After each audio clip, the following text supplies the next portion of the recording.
निर्माता बनने की सराहना की। और कोरोना के खिलाफ भारत की जंग लगातार रंग लाती नजर आ रही है। देश में कोविड के सक्रिय मामलों में लगातार गिरावट का रुझान भी बढ़ता जा रहा है। पॉजिटिविटी दर 7.64% पर आ गई है। रिकवरी रेट बढ़कर 90.4885% हो गया है और मृत्यु दर घटकर 1.5% पर आ गई है। कोरोना के खिलाफ देश की लड़ाई दिन ब दिन निर्णायक दौर में पहुंचती जा रही है। पिछले 5 हफ्तों से कोरोना के नए मरीजों की दैनिक औसत संख्या में लगातार गिरावट देखने को मिल रही है, जो कोविड-19 के खिलाफ एक अहम पड़ाव है। स्वास्थ्य मंत्रालय ने इसे बड़ी उपलब्धि के रूप में माना है और कहा है कि परीक्षण, पहचान, निगरानी, उपचार और प्रौद्योगिकी के उपयोग की रणनीति को राज्यों के साथ मिलकर प्रभावी तरीके से लागू किया जा रहा है। भारत दुनिया के दूसरे देशों के मुकाबले बेहतर स्थिति में है। यही वजह है कि प्रति 10 लाख जनसंख्या पर केस और मृत्यु दर दोनों ही दुनिया के मुकाबले कम है। भारत में कोरोना के मामलों में दिनों दिन गिरावट देखी जा रही है। देश में पॉजिटिविटी दर 7.64% है। कुल पॉजिटिव एक्टिव केस 6,10,000 से अधिक हैं।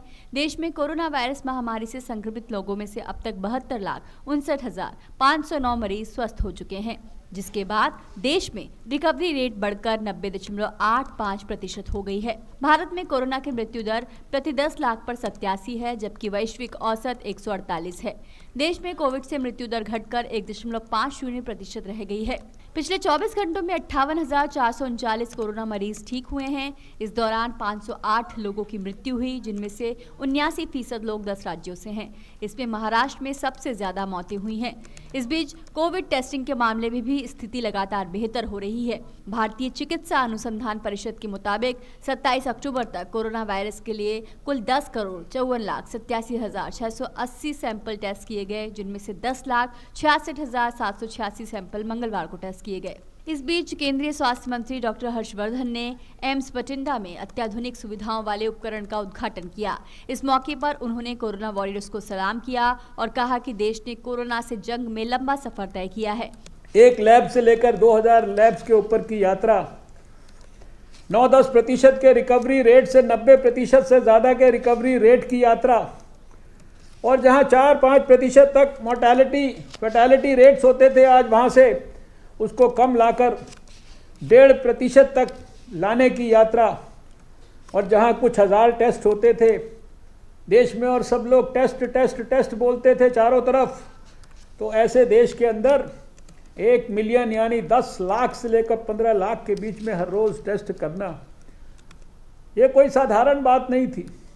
ये सबके सहयोग से हुआ, लेकिन प्रधानमंत्री नरेंद्र मोदी जी ने होल ऑफ गवर्नमेंट अप्रोच से whole of country, whole of state governments को पूरी तरीके से सपोर्ट किया।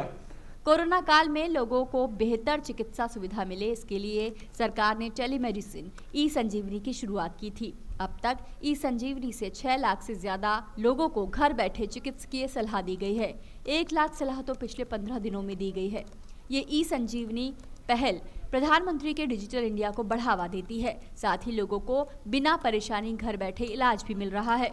उधर दुनिया भर में कोरोना वायरस संक्रमण के मामलों का लगातार बढ़ना जारी है। पूरी दुनिया में कोरोना संक्रमितों की संख्या बढ़कर 4,42,00,000 को पार कर गई है।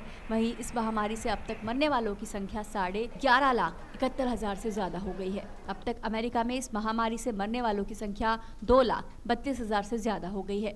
वहीं कोरोना महामारी से ब्राजील में अब तक 1,57,000 से ज्यादा लोगों की मौत हो चुकी है।